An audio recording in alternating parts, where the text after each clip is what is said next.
Hola, hola, bienvenidos al sexto episodio de La Huella OVNI. Yo soy Jorge Luis Zuxdorf, me encuentran en redes, en Instagram como @Jorge Luis S oficial y en Twitter como @Jorge Luis S-77.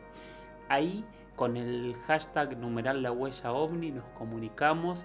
eh, Pongan preguntas, dudas, inquietudes, debatamos. No somos amigos en este espacio de una verdad absoluta.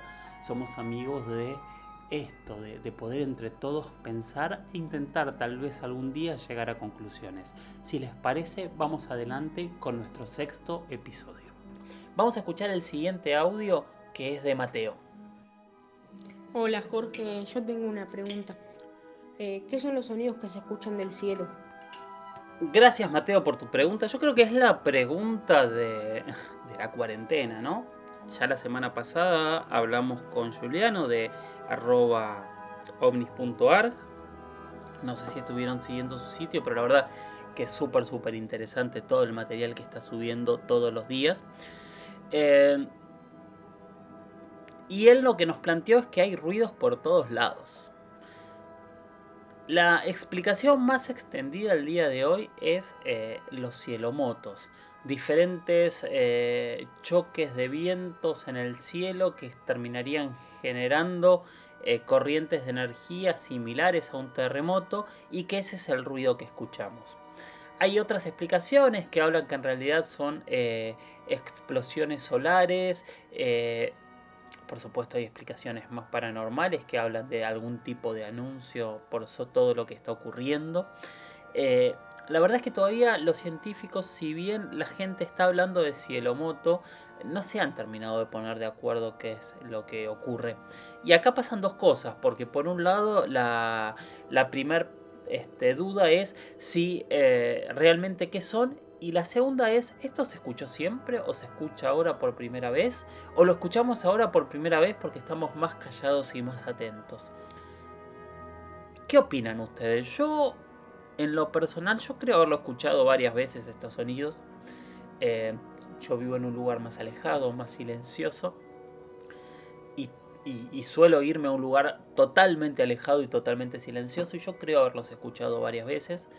Pero, sin embargo, no estoy tan seguro. Si he escuchado ruidos que no he prestado atención. ¿Qué opinan ustedes? Vamos a comentarlo un ratito con el hashtag La Huella OVNI. Y nómbrenme, o sea, menciónenme como @Jorge Luis con doble S _77 o en Instagram, donde hay subido un video sobre el sonido en mi Instagram, que es @turismo_ovni. ¿Qué piensan ustedes de este ruido? ¿Tiene que ver con algo nuevo? ¿Es algo que ya estaba? ¿Qué es el ruido que escuchamos todas las noches? Bien, vamos con la siguiente. La siguiente es de Ronald Alba 99 y es una pregunta que todos nos hacemos y ojalá yo tuviese la respuesta, aunque me daría tenerla, y es ¿por qué el hombre no volvió a la luna? ¿Será que esconden algo en la otra cara de la luna?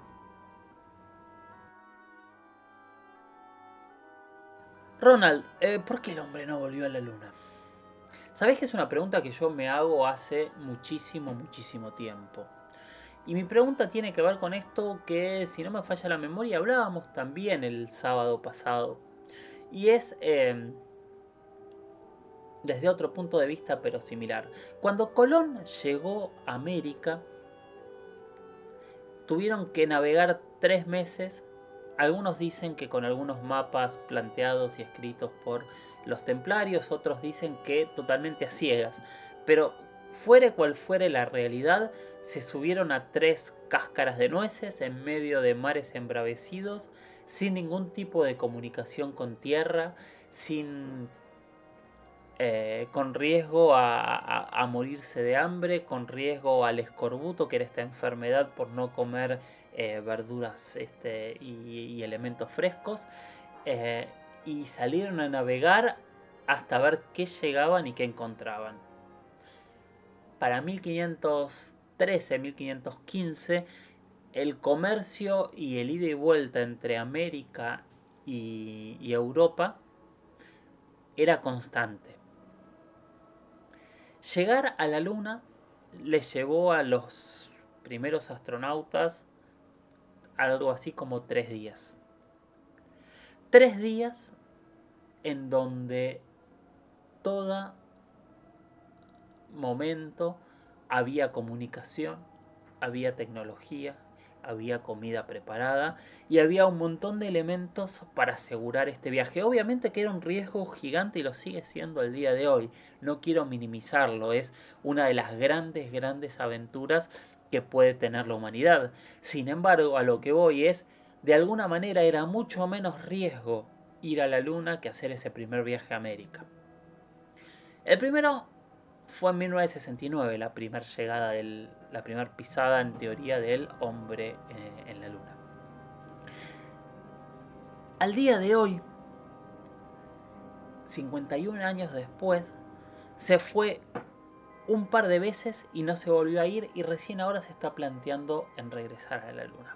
A mí me hace y me ha hecho ruido siempre cómo puede ser que en 20-25 años América, que era mucho más difícil de llegar, se sobrepobló y la Luna no.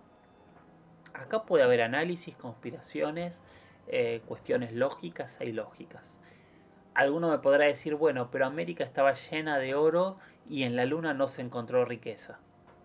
Es un punto. En América se podía vivir y se podía construir civilización y en la Luna habría que haber generado como megadomos donde poder generar oxígeno, gravedad, etc. También es cierto. Pero también queda esta pregunta que Ronald nos hace y que realmente muchos se hacen.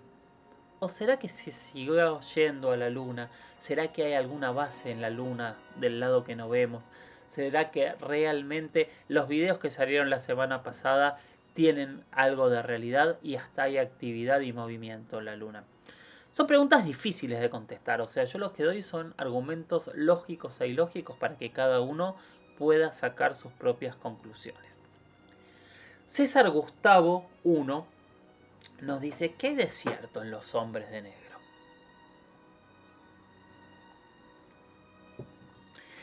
Yo cuando empecé a investigar estos temas, César, me di cuenta que muchas veces todas las películas de ovnis, todas las películas de ciencia ficción, volviendo a retomar nuestro tema de hoy, que es Proyecto Blue Book, Joseph Allen Hynek fue quien asesoró a Steven Spielberg y en su vida se basa la película Encuentro cercano del tercer tipo o sus experiencias en realidad, ¿no?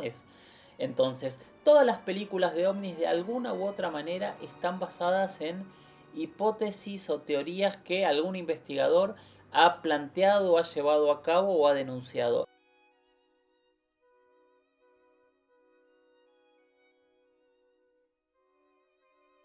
Entonces los hombres de negro no escapan a estas teorías de cierta realidad en las películas. De hecho, Libro Azul, cualquiera de estos investigadores oficiales que durante años han investigado en secreto el tema, podrían ser perfectamente estos hombres de negro a los cuales no conocemos y si nos los imaginamos. De hecho, hasta el último proyecto que en teoría funcionó hasta el 2012 del Pentágono y el Congreso de Estados Unidos, con un presupuesto de más de 20 millones de dólares, la gente que trabajaba y recorría el mundo investigando los casos de manera secreta, o sea, de manera muy discreta y muy disimulada, claramente podrían haber sido parte de esta realidad que se confundió con la ficción, creando las agencias que vimos en las películas. Pero quién sabe si hay más allá, quién sabe. Hay muchos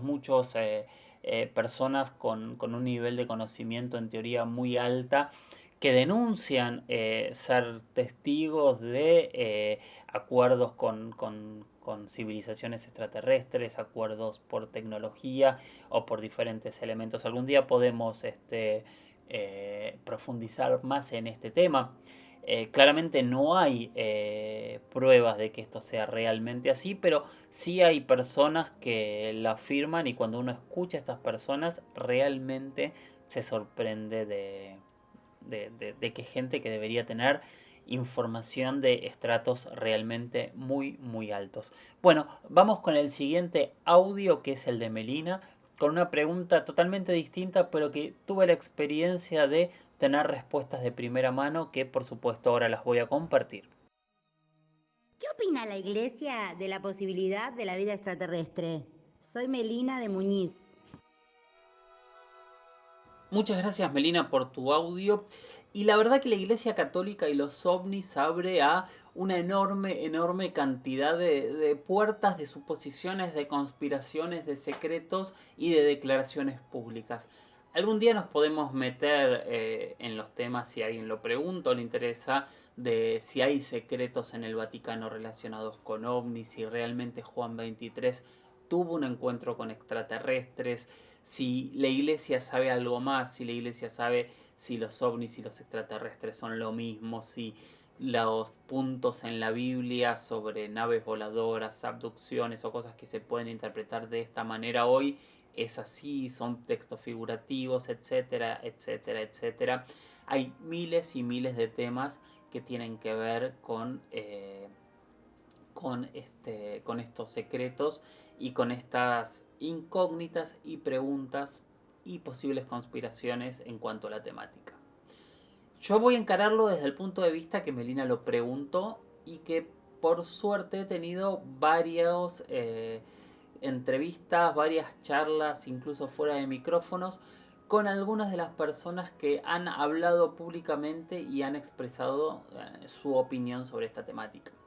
En especial hay dos sacerdotes con los cuales yo he hablado de la temática ovni, los dos con coincidencias en su mirada y los dos con un nivel de conocimiento del espacio y de la política del Vaticano muy amplias. Uno fue un ex director del Observatorio Vaticano, José Funes se llama, es un jesuita argentino cordobés, que en uno de sus viajes a Argentina para una serie que no era de ovnis, que era una serie de astronomía, yo estuve conversando con él y poco tiempo después él dio una declaración a la prensa diciendo que para ellos, desde el Observatorio Vaticano, la vida extraterrestre era más que posible y lo que ellos pensaban era que si había vida extraterrestre deberían ser tan hermanos como el resto de los seres humanos que estaban en el planeta. O sea, hablaba de un cambio bastante radical a cuando se invadió o se descubrió América y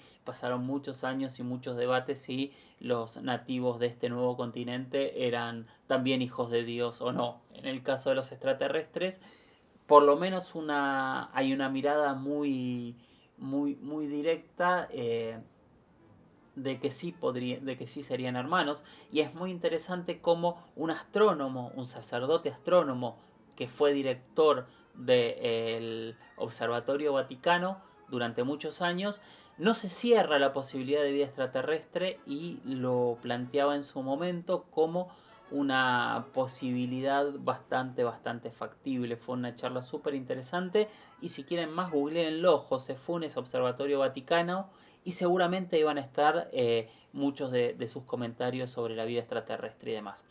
La otra persona con la que hablé de esta temática fue un sacerdote mexicano de apellido Gutiérrez, que fue director del Observatorio Vaticano, el Observatorio Vaticano, no del observatorio, sino del diario, el Observatorio Vaticano, casualmente las mismas palabras, que conspiran para complicarnos el relato, en español. Y su mirada como teólogo era realmente muy similar. Él hablaba de que la Biblia habla de seres vivos, no habla de seres terrestres.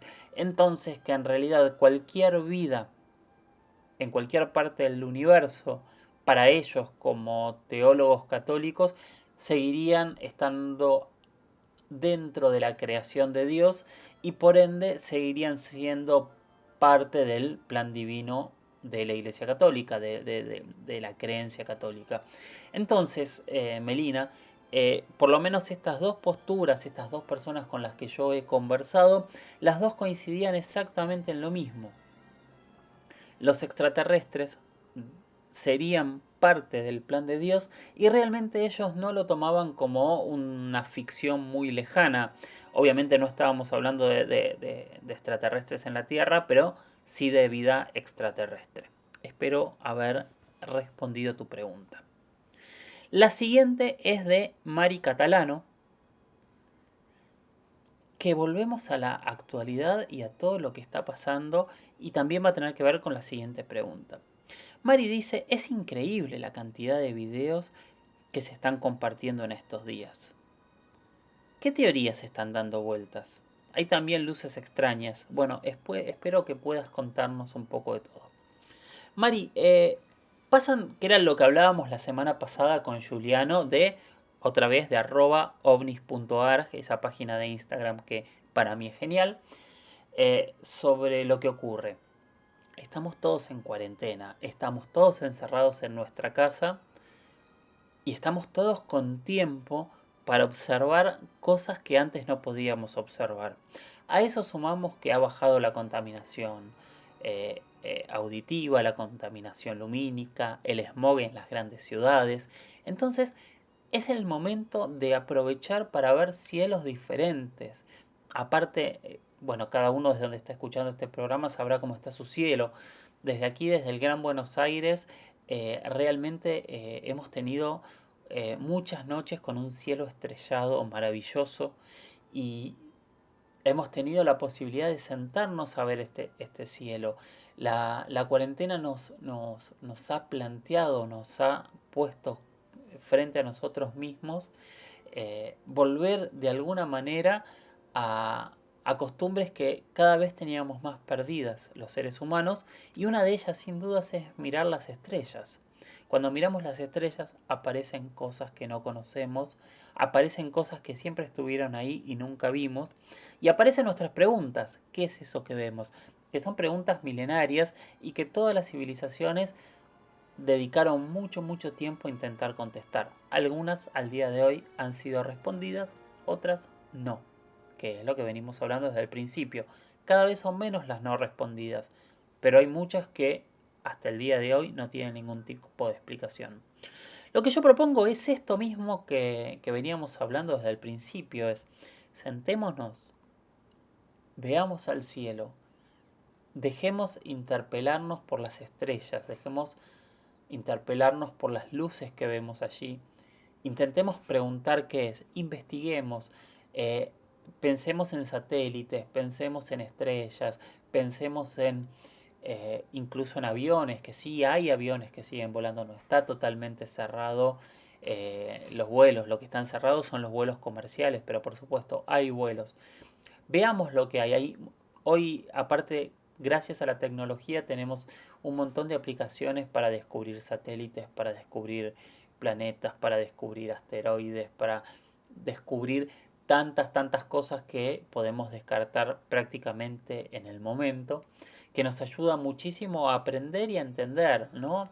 A entender que a veces la temperatura hace que veamos reflejos en la atmósfera que no eran, aprender a que muchas veces algo que está entrando a la Tierra, a la atmósfera, puede dejar estelas gigantes, a disfrutar de las estrellas fugaces y a encontrarnos también en ese cielo con cosas que no vamos a tener respuestas y que vamos a disfrutar mucho observándolas. Hay muchísimos grupos de investigación ovni en estos días proponiendo hacer vigilias. Googleenlo, búsquenlo, súmense y entre todos, aparte las respuestas son las preguntas son mucho más llevaderas para intentar responder. Espero que te sirva la propuesta, Mari, y te propongo eso, miremos al cielo todos y veamos qué es lo que ocurre. Ahora tenemos un nuevo audio, gracias por los audios. Así que vamos con el siguiente audio. Antes recordamos que esto es La Huella OVNI y recordamos que para preguntas, debates, reflexiones, pueden hacerlo a mis redes sociales, a mi Twitter, @jorgeluis con _s_77, Jorge Luis con _s_77, o en mi Instagram, que es @turismoovni. @turismo ovni. Síganme ahí, voy colgando videos, algunas experiencias, parte de mis documentales, cosas que me sorprenden. Y mi propuesta es, cuando llegue a los 10.000 seguidores, haré un sorteo de algo que solamente yo tengo. Tanto para el Twitter como para el Instagram usamos un hashtag, que es el hashtag del programa, que es numeral la huella ovni. Numeral la huella ovni, huella obviamente con H. Bueno, Erika nos dejó un mensaje, vamos a escucharla y después respondemos.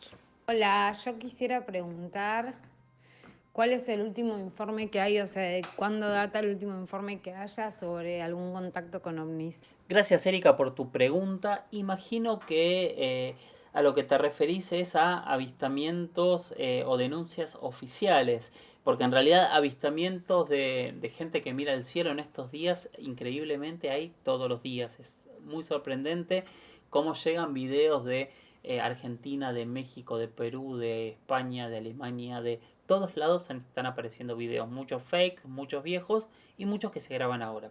Pero también en los últimos días la CIA volvió a desclasificar algunos informes que tenían guardados y secretos por algún motivo sobre la temática ovni.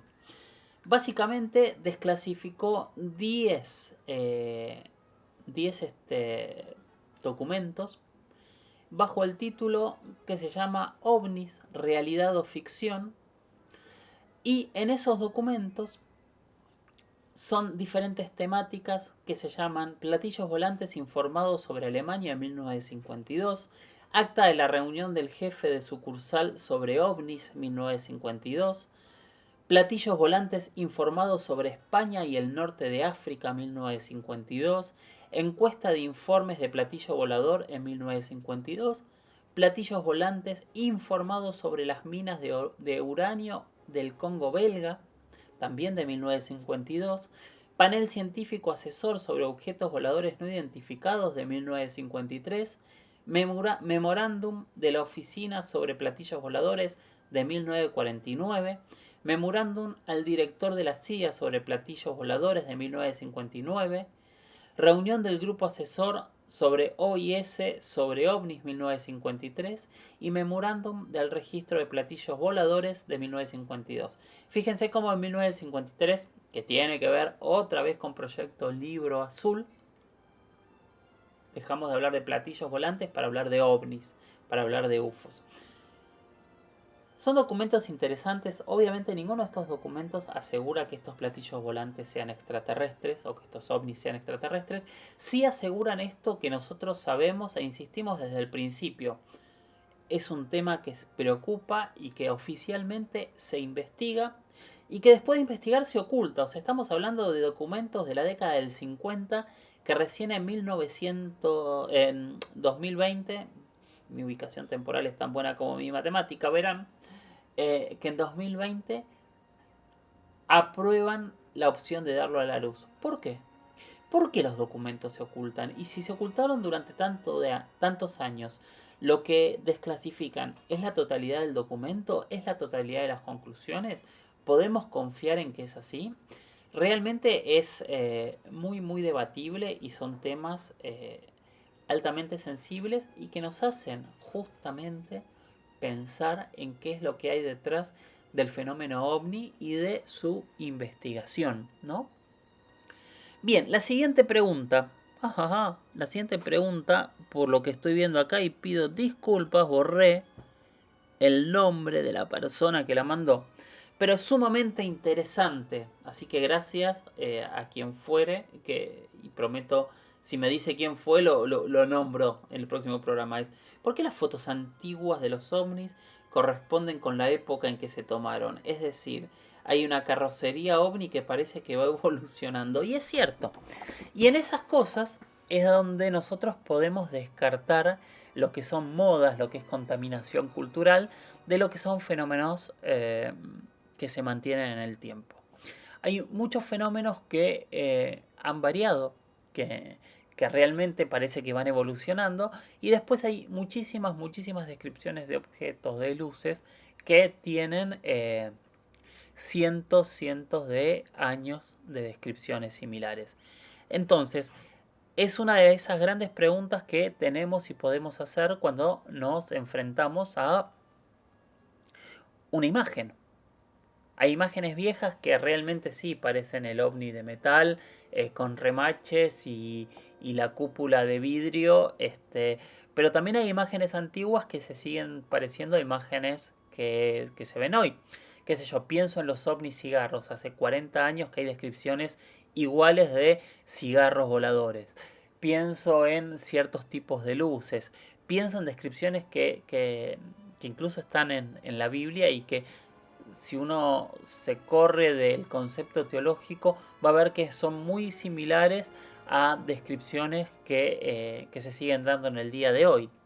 Hasta en el tema este de los ruidos, ¿no? Como para ver y hablar que no solamente estamos hablando de fenómenos extraterrestres, sino de cosas que hoy encontramos que tienen explicación, como podría ser el tema de los ruidos y las trompetas del apocalipsis, por ejemplo, o diferentes elementos similares. Hay una realidad que ahora vamos a poner una foto. Muchos de los platillos voladores, tal como los conocíamos al principio, son confusiones con algo que con el tiempo los, no sé si habrán sido los climatólogos, si habrán sido los geógrafos, si habrán sido quién exactamente le pusieron nombre, que son las nubes lenticulares. Las nubes lenticulares, que ahora vamos a colgar algunas, van a ver que tienen una forma muy parecida al ovni clásico y que es parte de una confusión. Por supuesto, además de la confusión hay eh, muchísimos fraudes que los entendemos cuando vemos esas nubes eh, muy dibujadas y muy hechas con una construcción que hoy hasta quedan antiguas. Aún así hay fotos también que a mí me llaman mucho la atención y que incluso tienen este tipo de figuras, y pienso por ejemplo en las fotos de Isla Trinidad en la década del 50 en Brasil. Ahora vamos a subir una foto en donde un fotógrafo oficial desde un barco, el Saldaña, tomó estas fotos que parecen un plato volador y que para mí hasta el día de hoy siguen habiendo elementos similares. Pero sí, obviamente el tiempo es el gran jurado que nos descarta un montón de falsificaciones que mucha gente ha querido hacer pasar por buenas y que de alguna manera ayuda a ocultar la verdad, que yo no sé cuál es, sobre qué son los ovnis que hay en el cielo, y asegurando cosas que fácilmente con el tiempo se terminan descartando. Realmente es así. Vamos a cerrar con un audio que me mandaron ayer que a mí me partió la cabeza. Honestamente todavía no lo investigué y prometo investigarlo para el programa siguiente. Tengo algún recuerdo de algo así, pero realmente cuando escuché el audio a mí me sorprendió tanto que creo que es una gran conclusión para cerrar. Escuchemos el audio que nos mandaron y después seguimos hablando. Hola, buenas noches. Quería decirles que me gusta mucho el programa, lo seguimos siempre, es muy interesante. Quería contarle al profesor Giorgio que en 1987 mi hermano estaba haciendo el servicio militar en el Estado Mayor Conjunto de las Fuerzas Armadas, acá en Capital, en la calle Paseo Colón, Y en un momento lo mandan a limpiar la oficina de un coronel. Y había muchos libros arriba del escritorio y revistas y cosas, y estaba ordenando y encontró un libro, un cuaderno sería más bien, de tapa naranja, que tenía un ovni dibujado. Entonces acomodó las cosas y, sabiendo que a mí me gustaba tanto el tema ovni, lo sacó y me lo trajo.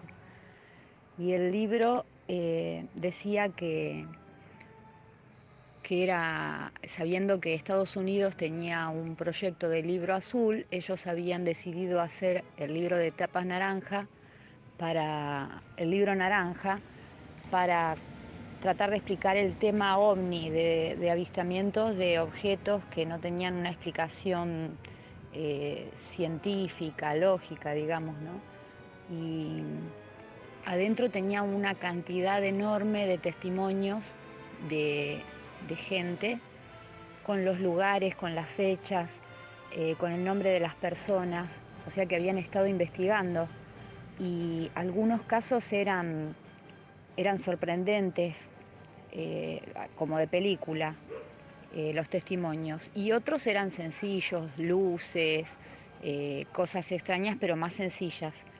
En ese libro decía también toda la clasificación de encuentros cercanos. Ahí me enteré que hay encuentros cercanos del primer tipo, del segundo tipo, del tercer tipo, del cuarto tipo, del quinto tipo y un montón de datos más. Lo tuvimos un montón de años a ese libro en casa, lo leímos, lo recontra leímos y en algún momento lo presté y no me lo devolvieron más, que fue un gran error, pero bueno, así pasó. Y bueno, ahí me enteré que Estados Unidos tenía un proyecto de libro azul y me pregunto si será cierto que nuestro gobierno tiene un proyecto de libro naranja, que tampoco lo sabemos, así como Estados Unidos oculta información al dominio público, quizás nosotros también estamos sin saber algo por acá. Muchas gracias, buenas noches. Tiene algunos puntos. Este tipo de cosas que no nos dan respuesta son las que nos invitan a todos a reflexionar, a pensar y a tratar de entender por qué, si a diferentes agencias oficiales, a diferentes gobiernos, a diferentes fuerzas aéreas del planeta les interesa investigar este tema, qué es lo que hay detrás y por qué esas investigaciones suelen ser ocultas o suelen desclasificarse años después. Vamos a averiguar qué es esto del libro naranja y vamos a tratar de contar un poco más para la semana que viene. Pero me parece que es maravilloso poder escuchar cómo en todos lados el fenómeno ovni es de interés y sus conclusiones muchas veces no las conocemos o las conocemos años después. Muchísimas gracias, hasta aquí llegamos. Que tengan buenas noches. Sigan mirando a los cielos, sigan pensando qué es lo que hay allí, tratando de hacer preguntas, tratando de abrir la mente, tratando entre todos de llegar algún día a alguna conclusión. Y mientras tanto, los espero con el próximo episodio de La Huella OVNI. Chau, chau.